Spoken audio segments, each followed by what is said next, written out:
Welcome to the original American Warrior Radio Show. I'm your host, Garren, an Air Force veteran, retired legal advocate for veterans, founder of AVET Project, a VA accredited claims agent, and founder of AVET Appeals. If you or someone you know ever wore the uniform of the United States Army, Navy, Air Force, Marines, Coast Guard, National Guard or Reserves, or the Space Force, you've come to the right place. American Warrior Radio Show always efforts to bring you great information about VA benefits, news, notes, interviews, and current events for all issues, military and veteran related. Our background music here on American Warrior Radio Show is graciously provided by none other than Stephen Hobbs, combat vet and very talented mill hop artist. Let's get right into the heart of the matter.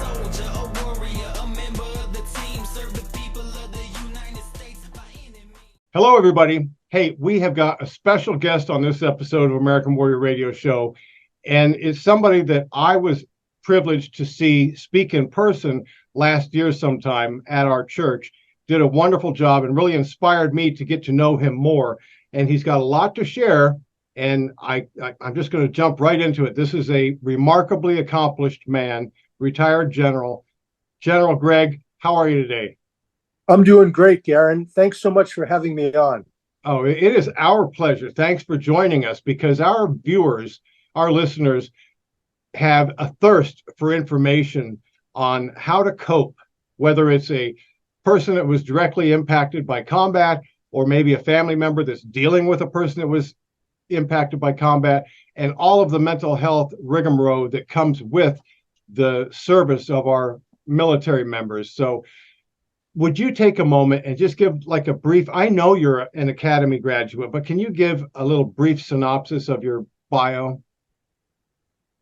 Sure. Grew up in Massachusetts, went to West Point, graduated near the top of my class, then went to Ranger School, graduated from Army Ranger School, went to Germany for my first tour, was a platoon leader, company commander in Germany, front lines of freedom during the Cold War, combat engineer, platoon and company. It was great. Literally fell in love with leading soldiers and the excitement and the thrill and the importance of our Army mission. Then the Army sent me to graduate school at MIT, where I was supposed to get one master's, and I ended up getting two masters and a PhD, which was, I was sort of an overachiever. And then along the way, I've been married for 41 years, 3 terrific children, got top ratings my entire Army career, was a brigade commander in combat in the Iraq War, and then went on to make 2-star general. Retired in 2015, was forced to retire early because of bipolar disorder. And I want to get to that in a moment. But as we look over what you've told us, extremely driven would be a word that comes to mind regarding the way you approach not just your Army career, but life in general. Absolutely. So I was very driven, tons of energy, very enthusiastic, creative, good, excellent problem solver. And one of the things that I learned is that as I've looked back retrospectively, trying to understand my bout with serious bipolar disorder, was that I had a bipolar brain and was living on the bipolar spectrum, probably from my teenage years forward. And so I started low, and then I inched upwards with a condition, not a mental illness, but a condition called hyperthymia. And what hyperthymia does is it causes the brain to produce excess amounts of dopamine, endorphins, and other powerful natural chemicals in the brain, giving me a mild case of mania nearly all the time. So for decades, I had this condition that gave me this super advantage in terms of energy, drive, enthusiasm. And it helped me enormously as an Army officer and a leader. Well, and you mentioned hyperthymia. For those that are somewhat acquainted with the mental health field, dysthymia is somebody that is depressed and lethargic and what have you. You were the other side of that. You were hyperactive and so forth. Yes. And that served a great purpose in what you accomplished, not just for your career, but for our country, serving in the military. How many years did you put in, General? 36 on active duty. And if you count the 4 years at West Point, it would actually be 40 years as an ID holder in the U.S. Army. Wow. That's amazing. That's a long history. And from the bottom of my heart and everybody here at AVET Project and American Warrior Radio Show, thank you. Thank you for all that, because it's amazing what one person can do and the lives you can impact. And then this is what I want to get to. Not only did you do all that service, you're continuing to serve by doing engagements like this. But let's talk about that elephant in the room right behind you on your right shoulder. You wrote a book. There it is. The Bipolar General. Okay, so General Gregg, you made it through your entire career, and then you hinted at what happened towards the end. Can you break that down a little more so we have a better understanding? Yes. So I had been inching towards bipolar disorder for years and decades. And then finally, what triggered my genetic predisposition for bipolar disorder was the stress, the trauma, the thrill, the euphoria of leading soldiers in combat in Iraq in 2003. So both the VA and the Army Medical Department said that it was that experience that triggered actual bipolar disorder. So my bipolar disorder went unknown, undiagnosed, untreated for the next 11 years. Wow. And in fact, most of that time, the bipolar disorder helped me by giving me even more energy and more drive and more enthusiasm. So from 2003 to 2014, I was doing great most of the time. The bipolar helped me until the mania started going higher and higher, and the depression started going lower and lower, until by 2014, I went into what they call full-blown mania, where I essentially went into a state of madness, went into a state of insanity. My brain, almost you could say it blew up, and I was completely out of control, over the top, became... Give an example, General. You know this is going on as it's happening, but give us one of those touchstone points when you knew things were out of control.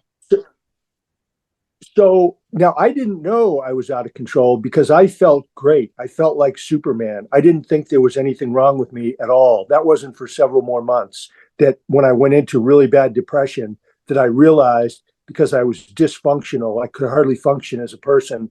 Then I really knew there's something wrong. And I went in, got medical help, got diagnosed with bipolar disorder. But some of the examples of mania were, I had grandiose ideas. I thought I held the key to world peace. I thought I was the smartest guy in the world. I thought my ideas needed to go straight to the Secretary of Defense and the President when I was the president of National Defense University. I started speaking faster and faster with forced, pressured speech.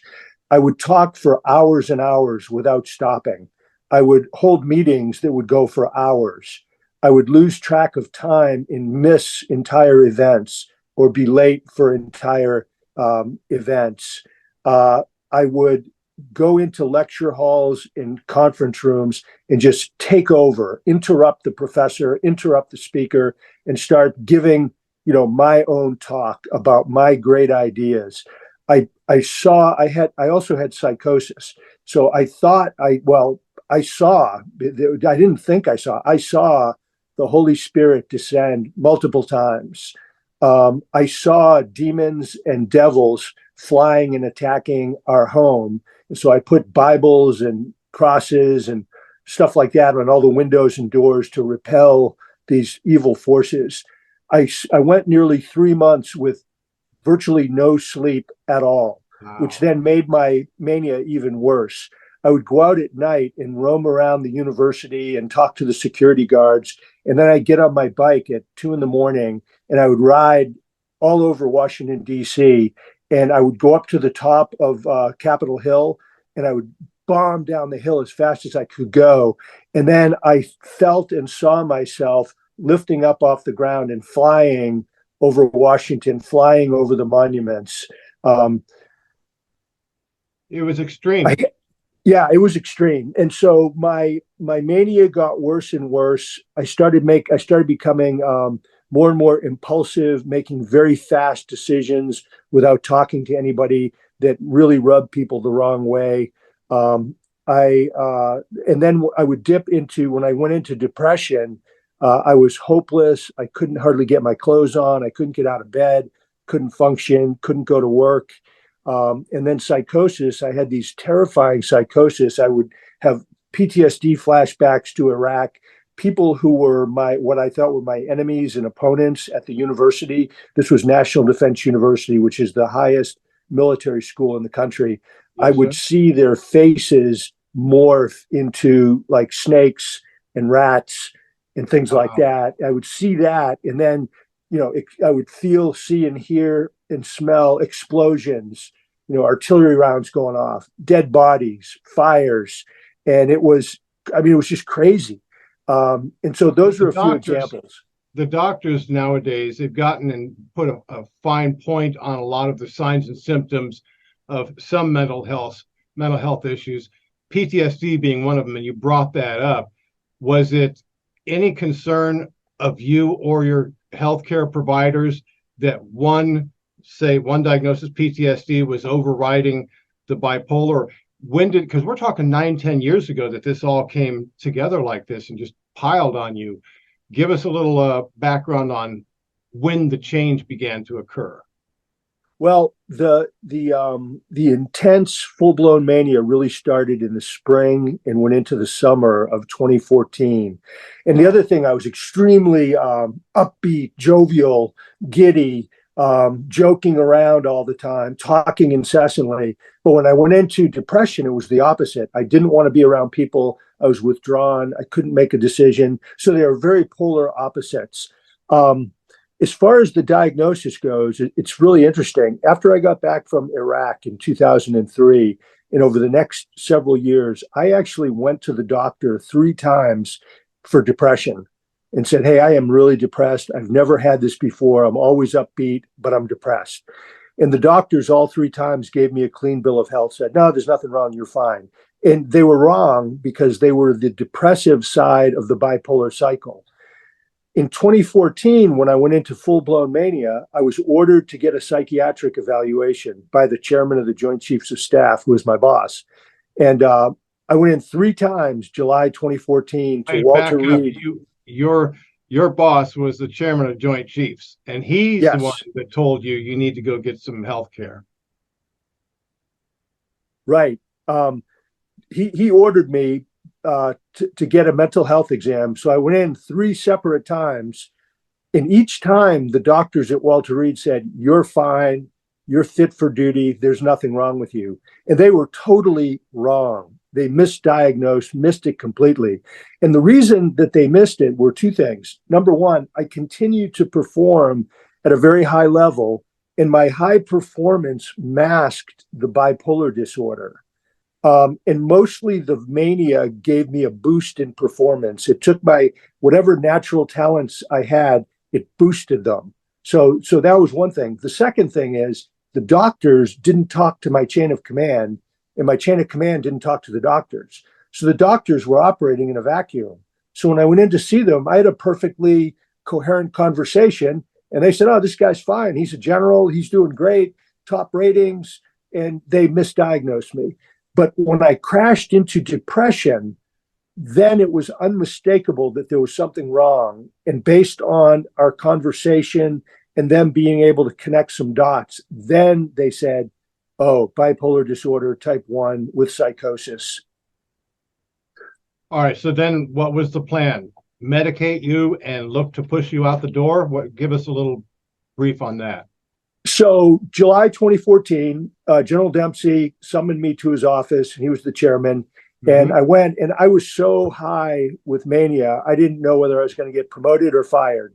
And but I walk in his office, and first person I see is the lawyer. I said, "Whoa, no promotion today. This is not going to be a good day." And he said, he came across the room, gave me a big hug. He said, "Gregg, I love you like a brother." And we had worked together like 4 or 5 times. And he said, "You've done an amazing job. I give you an A+ rating for your job performance, but your time at NDU is over. You have until 5 p.m. today to resign, or I will fire you. And oh, by the way, you need to go. I'm giving you an order to get a command-directed mental health exam." And he said, any questions? And so we had a nice chat. And I basically said, "Thank you, sir. I appreciate this is the greatest thing because God put me at NDU and God's going to put me somewhere else and I'm going to do even bigger, more important things. Little did I know after going through 2 years of bipolar hell that I actually am doing the most important work of my life, working to stop the stigma, help recovery, save lives from mental illness. But from getting fired, I got put in kind of a holding job until my early retirement. And it was during that period that I crashed into depression. And I described that hopeless, black, dark, unfunctional. And that's when they diagnosed me with bipolar disorder. And so what they should have done was hospitalize me. But they were treating me with what they call VIP, very important person medicine. They were being soft on me because they didn't want to, quote unquote, hurt me. But what I needed was hard medicine. And so they treated me gently and they gave me medicines which didn't do anything to improve my condition. All they did was make me groggy and fall asleep. And then they wanted to avoid me getting a medical board, which was good because that can be a long, drawn-out medical, bureaucratic process. But essentially, I was retired from the Army a few months later, and the retirement, it was terrible. There was no continuity of care from the military medicine. They just basically dumped me into the civilian sector. I had no capability to navigate the medical system.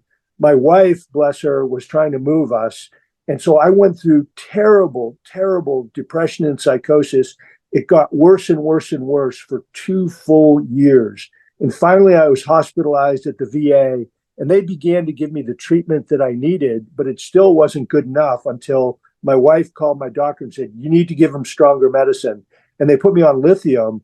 And within 3 days, my depression vanished. My psychosis went away. 3 days. And that was 7 years ago. We moved to Florida for the sunshine and the warmth and the brightness.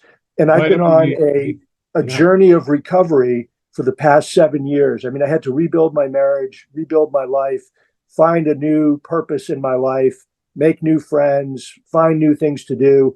But it's been an amazingly successful, rewarding journey. General, that is one heck of a story. I remember hearing it for the first time at First Christian Church at Cocoa Beach. Pastor Troy Stanley, he's been on American Warrior Radio. So glad that you're sharing this message. We're running out of time, but I need people to understand you are an overcomer. Number one, you're a believer, which is awesome. For those that don't believe in Jesus Christ as our Lord and Savior, I pray that you watch this and at least consider that invitation that's standing there, because knock on the door will be open. You had that in your toolbox. You were a believer. You finally got some good medicine that was directly having a positive effect on you. And then you set about, and again, we've only got like a minute left here, sir. You set about writing this book. Tell us about that, because it was an adventure itself. Sure thing. God saved me. You know, he worked through medical professionals, my wife, my friends, the medicine, etc. But faith was absolutely huge and continues to be. So the book, I decided when I was in terrible shape in the inpatient ward at the VA back in 2016, I said, I have to tell my story and share what I've learned, what the experience was, how I overcame, my success, my mental health crisis, my recovery, and how I built a new life. And I'm living a life of happiness and purpose and good health. And so that's what this book is. It talks all about that. It goes into great detail and depth of all the things we've covered today. Amazing. You're an amazing man. You've got one heck of a story that everybody needs to hear, especially with Suicide Awareness Month upon us here in September.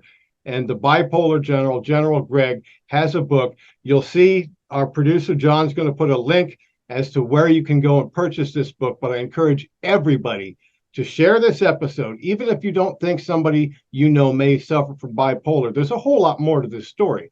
And getting the proper care and diagnosis is, I think, a good starting point. And as Dr. Fairchild says on his segment of American Warrior Radio, Heal the Warrior, Heal the Country, we have to work together to make this happen. And by you going out and purchasing this man's book, I think it's going to edify you. It's going to lift you up to understand maybe somebody in your circle of friends, maybe somebody at work, somebody that may be suffering from the same issues. But it's especially it's grand for me to have somebody like you, as accomplished as you are. And I mean, you stated I've done this, and I did them all excellently. But you have a sense of humility about you. You're a humble man. It's one thing that I always find most attractive of people. So, General, thank you for spending time with us today. Just real quick, how can people get your book? The easiest way is to go on Amazon and order it there. You can also get it through Barnes and Noble. One thing, you mentioned suicide. I was suicidal for a couple of years, and I never imagined that I would be suicidal, but I was. And I talk about that in the book, and how to deal with it. The other thing is the book applies. It's not just for bipolar disorder. It's all mental conditions, because it's the same principles, the same lessons learned for any kind of mental illness. It's not just for the people who are suffering, but for family, friends, caregivers, work colleagues, etc. So it's really a book for everybody. Exactly. Well, General Gregg, again, thank you for sharing some time with us and our audience, and much success to you with the book. I know it's been out for a while, and I hope a lot of people will order it. And then after they read it, I want them to pass it along to others so that they can get it, or order your own copy. But General, thank you so much for spending time with us today, and God bless you for everything you've done and will continue to do. My pleasure, Garren. Thank you very much. Thank you. And everybody out there, listen, suicide is a permanent solution to a temporary problem. With that, just remember, don't forget, thank AVET.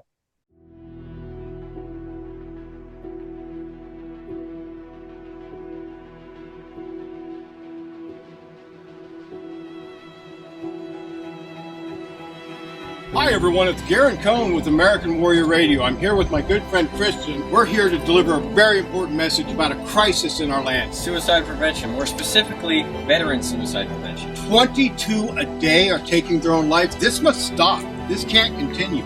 If you or someone you know is contemplating suicide, please know that God has tomorrow planned for you. Don't take your own life. And just remember, suicide is a permanent solution to a temporary problem.